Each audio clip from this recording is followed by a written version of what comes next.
Welcome to Rakesh Mahanty English classes. We conduct online and offline classes for the following schemes.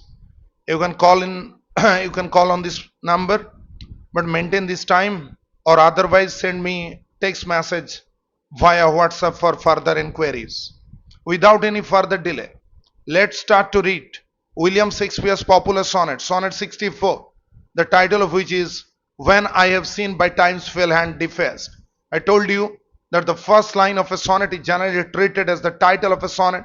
So the title of Sonnet 64 is When I Have Seen by Time's Fail Hand Defaced. This is a sonnet that again establishes that nothing is more powerful than time. This is a sonnet that again establishes the point that human achievements on this planet are nothing. Human achievements on this planet are big zero. Yes or no? The poet is extremely thoughtful. The poet is meditative. The poet is contemplative. Do you know why? Because the poet understands that his friend's beauty is equally going to be effaced away by the mighty force of time, and it has made the poet extremely thoughtful. It has made the poet extremely fearful. This sonnet is almost similar, to the very next sonnet, Sonnet 65, the title of which is Since brass nor stone nor earth nor boundless sea, but sad mortality oversways their power. In the Sonnet 65, the poet establishes that how time is really powerful, how time is the conqueror.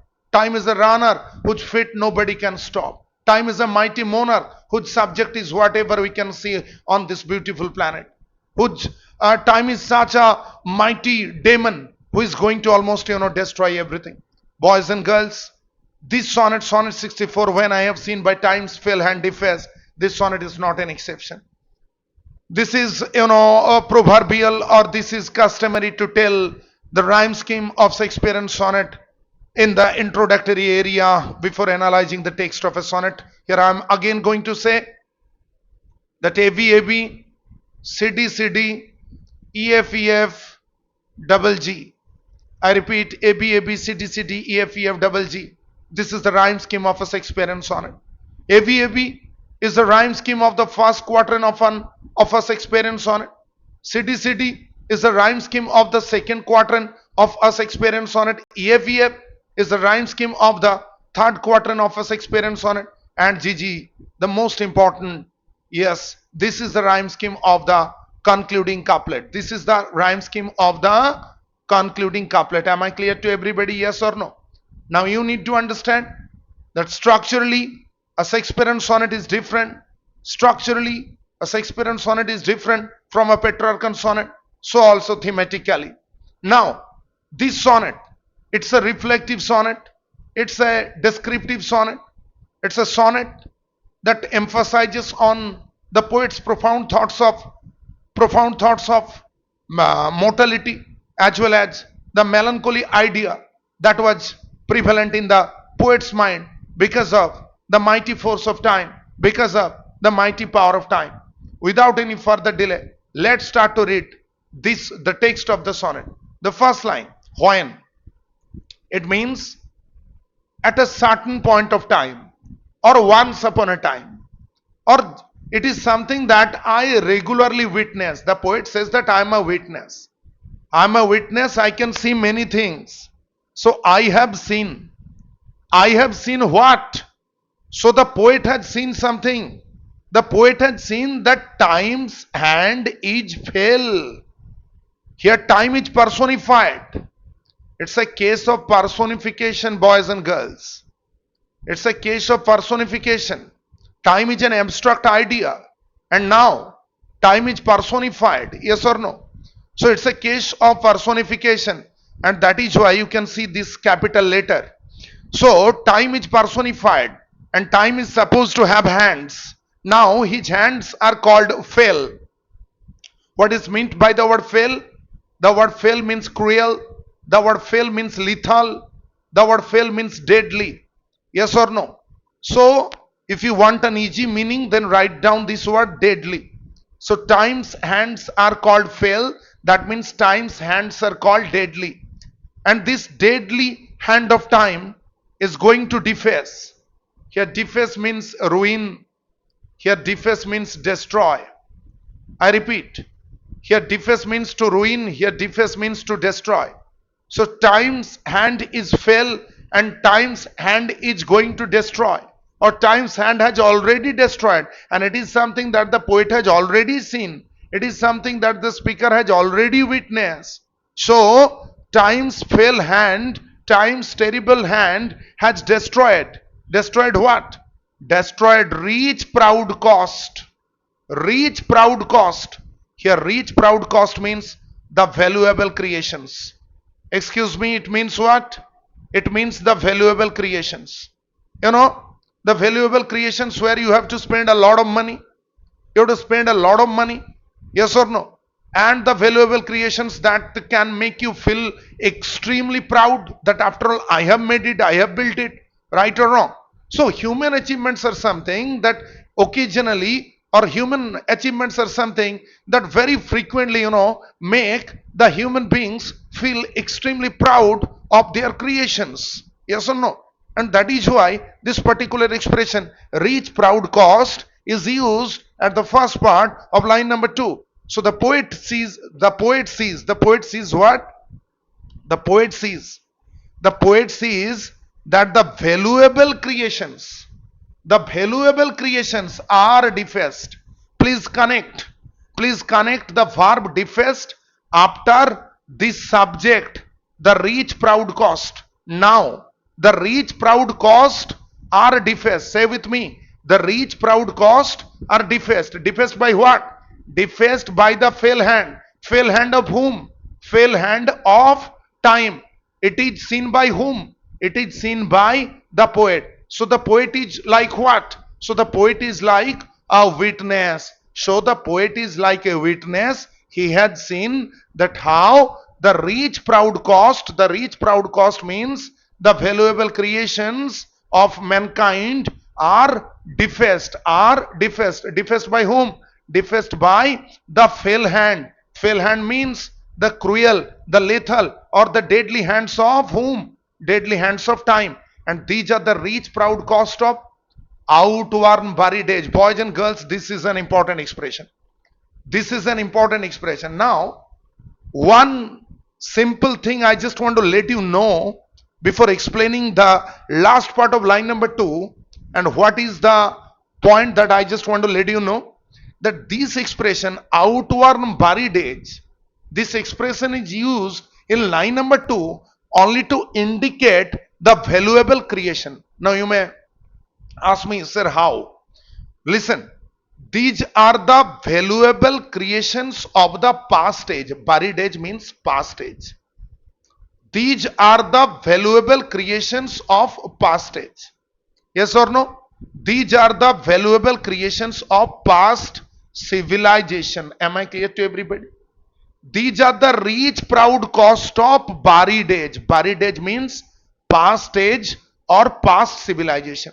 And now, whenever we will go to discuss about past age, we need to know past age is no longer shining.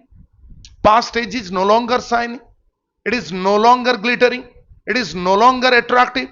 It is called outworn. That means faded by time. It means what? It means faded by time. So what is called outworn? Excuse me, what is called outworn? The buried age is called outworn. Here outworn means faded by time. If you ask me, give me a simple meaning of the word outworn, then I will say old.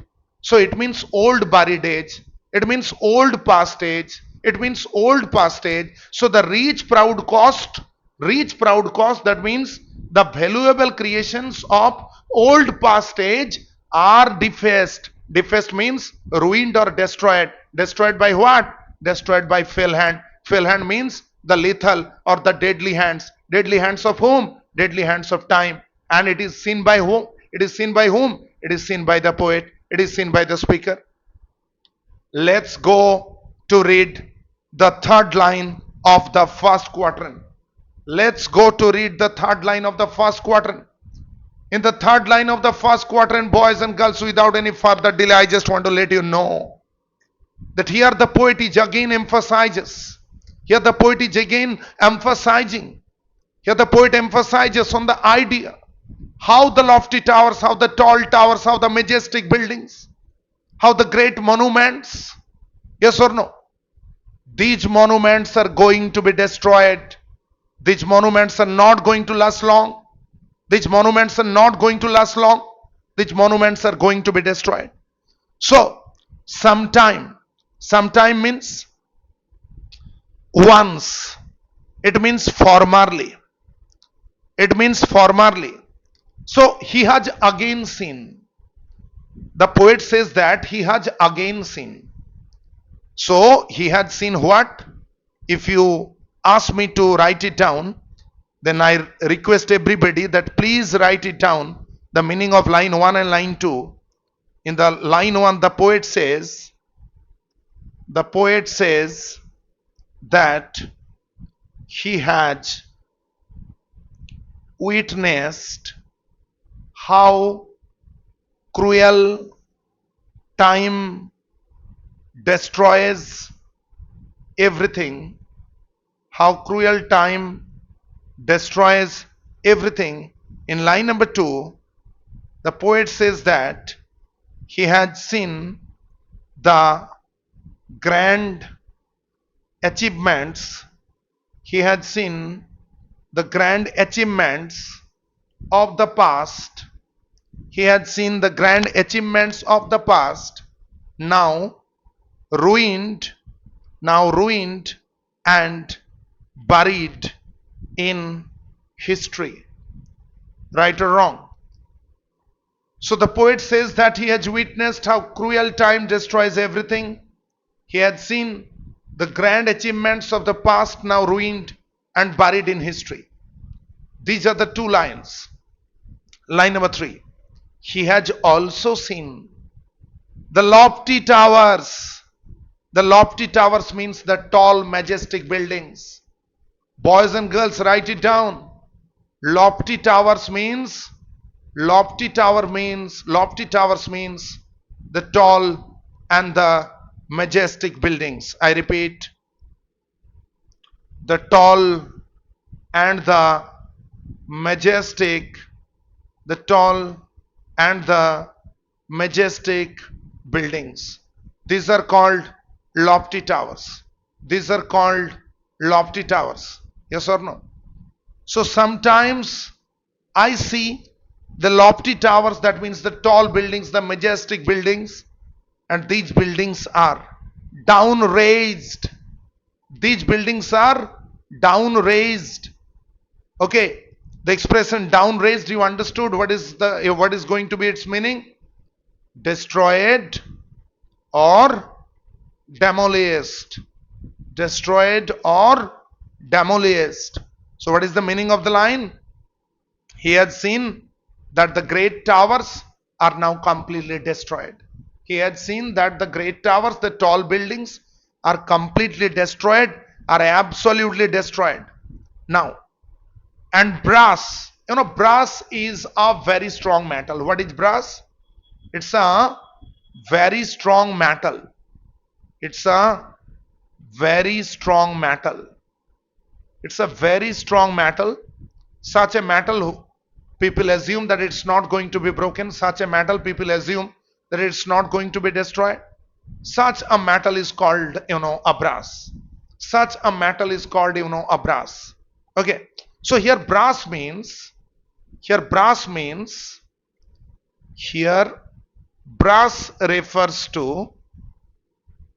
refers to the objects made of brass. Am I right or wrong? Here brass refers to the objects made of brass. And these brass made objects are eternal slave. Who are the slave?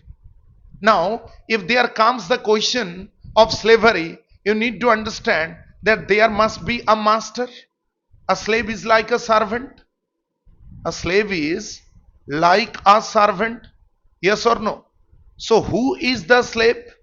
Who is the slave, or who are the slaves? The brass made objects. The brass made objects are like the slaves. Yes or no? They are like the slaves. Now, if the brass made objects are like the slaves, A slave is completely ruled by. A slave's movement is completely dominated by a master's will. Now we need to understand who is the master here. Here master refers to the mortal rage. Here master refers to the mortal rage. And what is meant by the expression mortal rage? Here rage means anger. It means the angry power of mortality. Angry power of mortality. What is meant by the word mortality? The word mortality on the other hand is the inevitability of death. Here mortality means the inevitability of death. You know, all the human beings are mortal. So, mortal rage means the mighty rage of time, the angry power of mortality, the inevitability of death. So, this particular expression, mortal rage, it also implies the power of time, because death is something that is that generally comes as a result of the slow or the quick movement of time. Some people die early, some people die late. So we understand that everything is the consequence of the time bound world, right? So brass, it means what? The objects which are made of brass, these brazen objects, the adjective form of brass is brazen. So the brazen objects, they are the eternal slave to mortal rage. So mortal rage means what? Mortal rage, again it means the destructive power of time, the destructive power of time. So the poet repeatedly tries to intensify one thing, and what is that thing? Nothing is going to permanent. Nothing is going to be permanent. Everything on this planet is going to be destroyed. Everything on this planet is going to be decayed. Yes or no? So the poet, so that's how we completed the first quatrain of the sonnet. And what is the meaning of the first quatrain of the sonnet? The poet had seen that how time's cruel hands are capable of destroying the majestic or the tall buildings, built by the kings of the past generation, the kings of the past civilization. But the poet had seen how all those tall buildings, how all those mighty and the majestic buildings are completely, worn out, are completely broken or demolished by the mighty power of time. In the very next line, the poet again says, the same kind of thing, that the lofty towers are destroyed. In the very next line, the poet is again going to say that the brazen objects, that means the objects which are made of brass, these brazen objects are going to be destroyed, because sometimes people assume that brazen objects are some things that going to last long, but we understand that no, the brazen objects are not going to last long. The brazen objects are also going to be destroyed. The brazen objects are also going to be effaced. Yes or no? Now, read the very next line. I have seen the hungry ocean gain. It's an important line. Hungry ocean. Hungry ocean. Before explaining hungry ocean, let me tell you a story. Once upon a time, the Roman kings, more particularly the kings of the Caesar family, they built many tall and the majestic buildings on the seashore, more particularly on the coastal area of the Mediterranean, on the coastal area of the Mediterranean Ocean.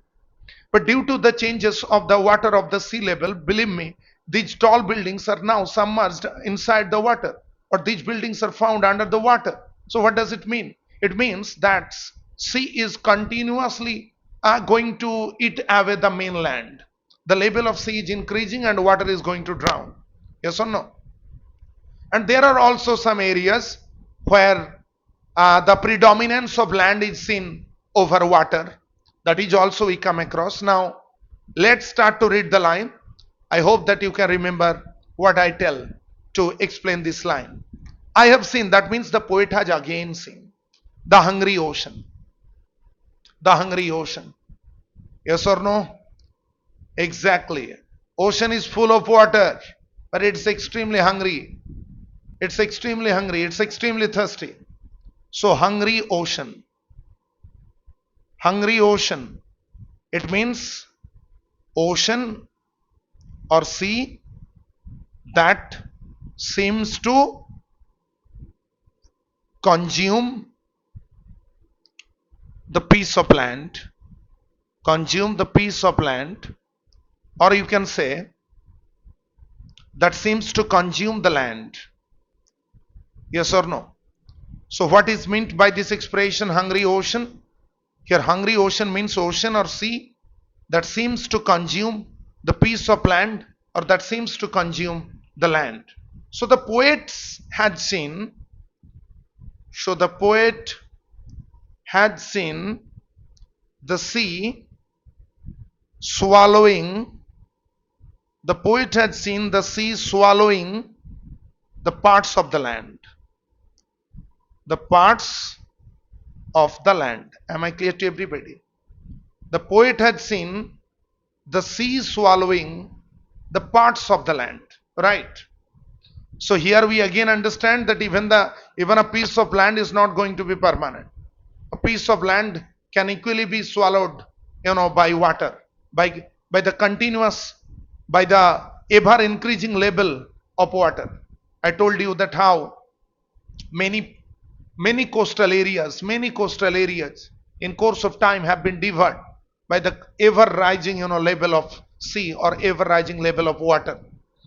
Now please, let's go to the next line. Advantage on the kingdom of the shore. That means advantage on the kingdom of the shore. Here advantage means what? It means control. It means upper hand. Please write it down. Advantage means control. Advantage means upper hand. Kingdom of the shore. It means the land near the sea. It means the land near the sea. I repeat. Here shore means what? I mean kingdom of the shore means what? The phrase kingdom of the shore means the land near the sea.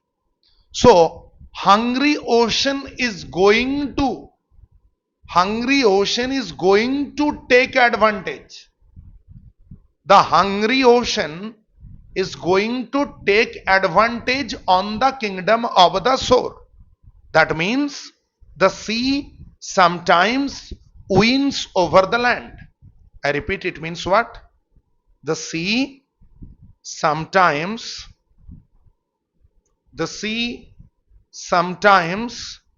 wins over the land.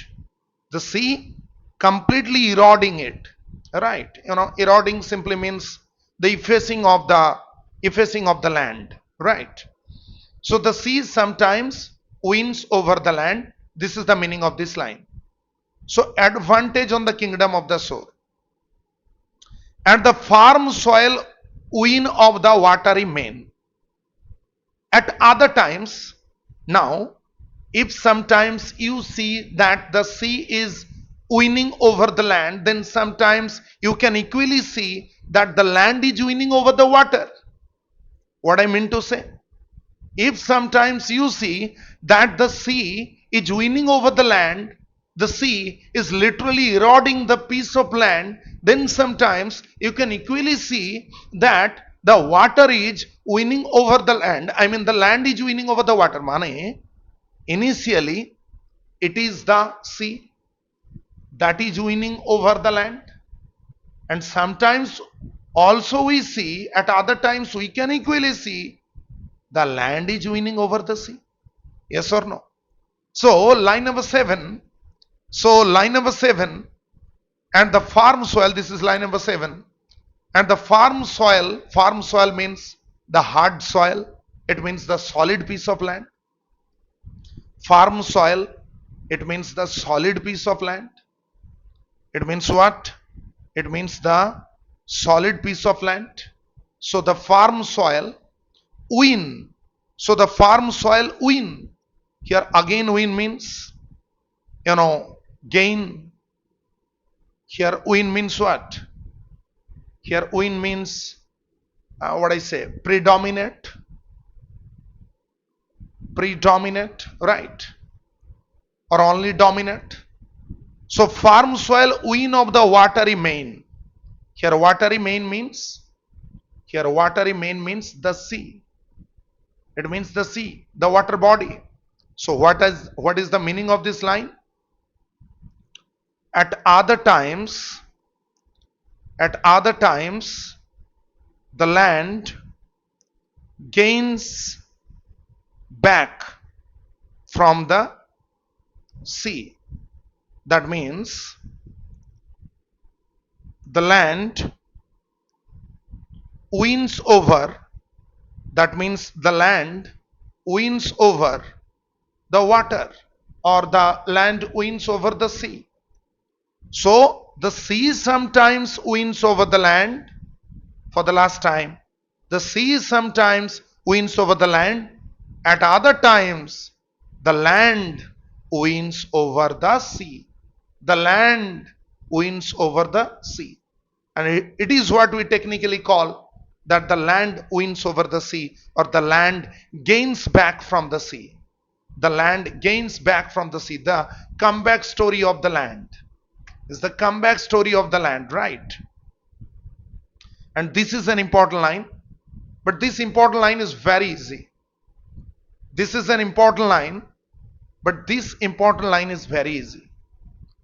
Increasing store with loss, increasing store with loss, and loss with store. Excuse me. We just want to explain this line in detail. We want to explain this line in detail, and for the sake of it, we write this line again here. Increasing store with loss and loss with store. Listen to me. Increasing. Increasing means, growing or becoming greater. Growing or becoming greater, right? Now try to understand these two fundamental expressions, store with loss and loss with store. This is like chiasmus.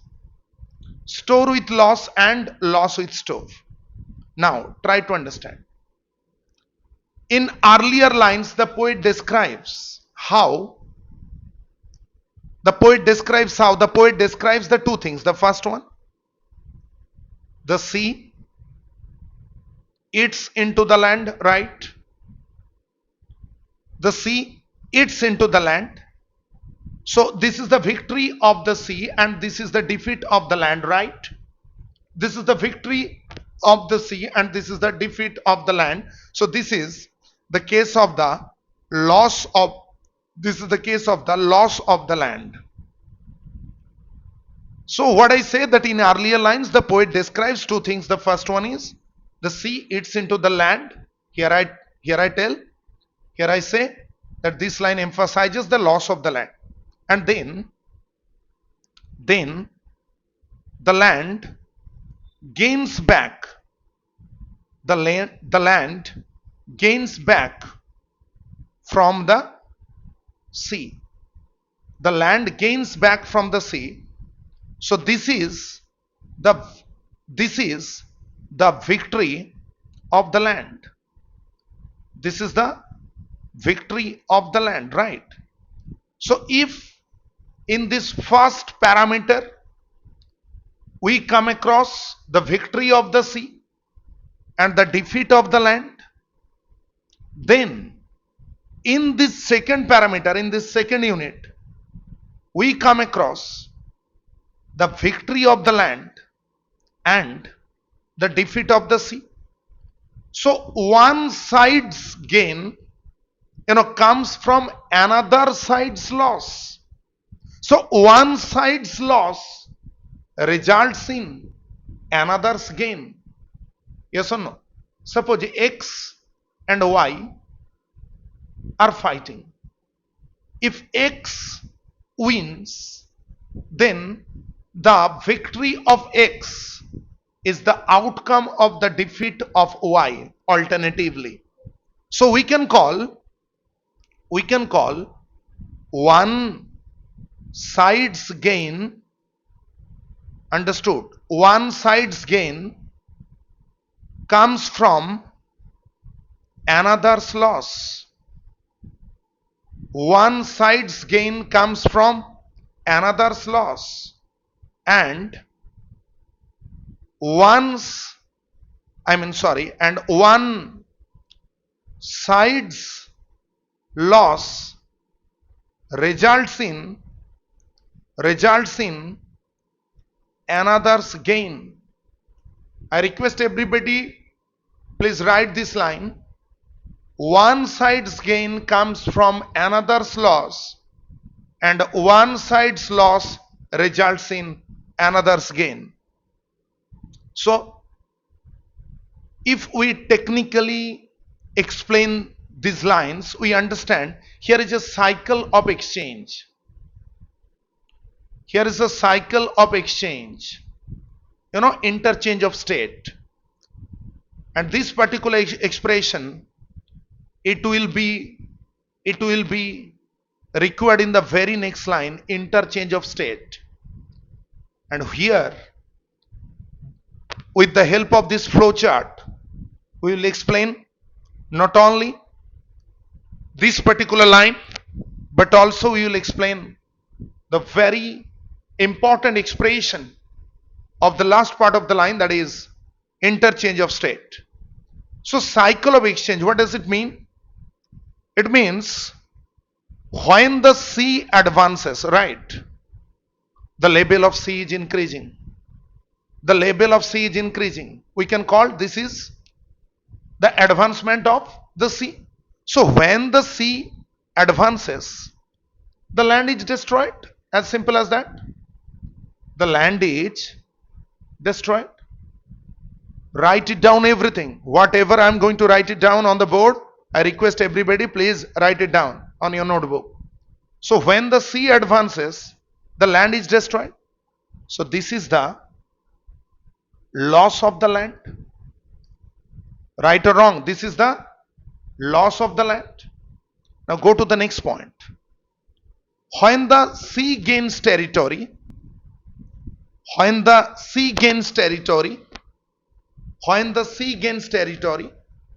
that is what? That is the loss of the land. But the land is not going to be defeated for a long time. When the land reclaims space,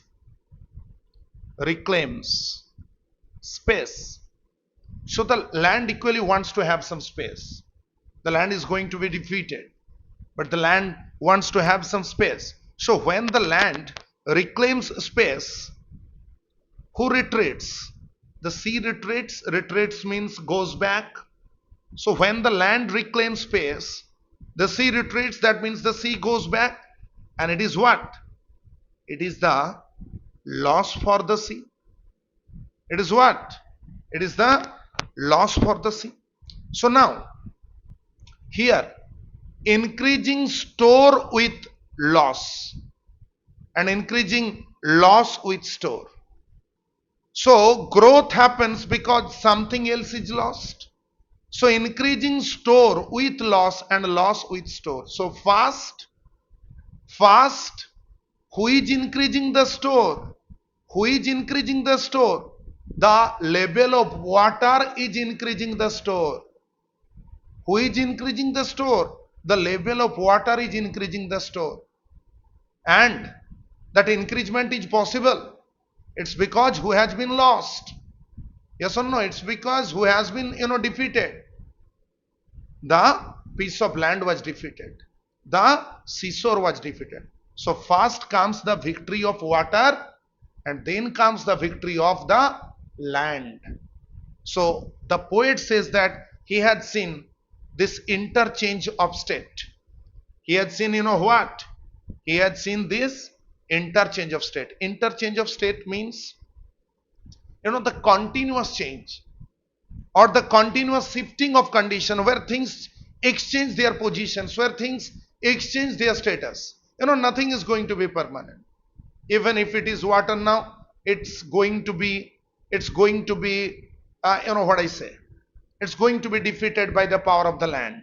Even if it is land now, it is going to be defeated by the power of the water. So a water body can be seen as a land, as a piece of land after 2 or 3 years or after 20, 30 years, or even a piece of a land that can be submerged by water. So the land can be eroded, and sometimes the sea can equally be lost by the power of the land. This is called the interchange of state. So it's an important expression, interchange of state. The phrase interchange of state means the phrase interchange of state. The phrase interchange of state means the continuous change. It means the continuous change or shifting of conditions, shifting of conditions where things interchange, where things interchange their position or status, where things interchange their positions or status, right? So the sea gaining land, and then the land gaining back from the sea gaining land, and then the land gaining back from the sea. So it shows a back and forth transformation. It means a continuous shifting of power. It means a continuous shifting of position. It means a continuous shifting of condition. Nothing is permanent. Nothing is permanent. Yes or no? Everything is a matter of constant change. Change is the only reality. So I have seen this interchange of state, or I have seen a state itself confounded to decay. Or sometimes I have seen such a state, state means condition. Or sometimes I have seen a state, I have seen a condition. I have seen a state, I have seen a condition. And what is the condition? That everything is going to be confounded. Confounded means destroyed. Confounded means ruined. I repeat, confounded means ruined. Confounded means destroyed. And decay means decline. Decay means decline. Decay means destruction. So sometimes, this is line number 10. This is line number 10. And in line number 10 we come across, sometimes everything falls into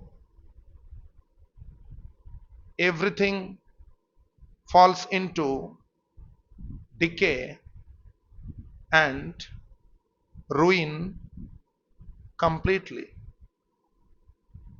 Everything falls into decay and ruin completely, right? Now, let's go to the next line. Ruin has, so ruin means the power of time. I mean, better to say destruction, and destruction is the result of the power of time, right? So ruin means the destruction. Ruin means the destruction, symbolically, the power of time. So ruin has taught me, it has taught me. So it has, instructed me. It has instructed me to ruminate. Here ruminate means to think deeply. Here ruminate means to think deeply. I repeat what is meant by the word ruminate. Here ruminate means to think deeply. So when the poet sees such large scale atrocities caused by the mighty power of time, when the poet had seen the massive scale destruction, when the poet had seen the massive scale destruction, the poet has become thoughtful. The poet has become meditative. The poet has become contemplative. So ruin has taught me to ruminate. That means the destruction has taught me to think deeply. And what has made the poet thoughtful? The power of time. The destructive power of time, And what has the poet started to think? That time will come and take my love away. It means future is inevitable. He realizes that time will one day take away his beloved friend. Time will come and time will take away his beloved friend, and that is the reality. He has understood that reality. That time will come and time will take away his beloved. And this thought, oh my God, this thought is like a death. This is an important line. Which thought? Boys and girls, which thought? The thought of losing his beloved friend. The thought of losing his beloved friend. The thought of losing his beloved friend, fair youth. This thought is like death. This thought is like death. So this thought feels as painful as death itself. The thought that my beloved will be taken away by time. The thought that my beloved is not going to stay here. The thought that time is so forceful, time is so mighty, that it's going to take away my beloved friend. So this thought, it's like a death. It's like a death, and this thought is something which I cannot choose. That means this thought is unavoidable. Excuse me. This thought is unavoidable. I cannot choose. He cannot choose. That means he cannot avoid this thought. He can't avoid this thought. He can't avoid this thought. So this thought feels as painful as death itself. And he cannot avoid this thought. And the most important line. But weep to have that which it fears to lose. Now the poet says that he must cry. The poet says that he must cry. I just want to weep. I just want to weep because I am afraid of losing. It fears to lose. That means the poet is afraid to lose. The speaker is afraid to lose. So what is the meaning of the last line? In the last line he says, he must cry. He must cry because he loves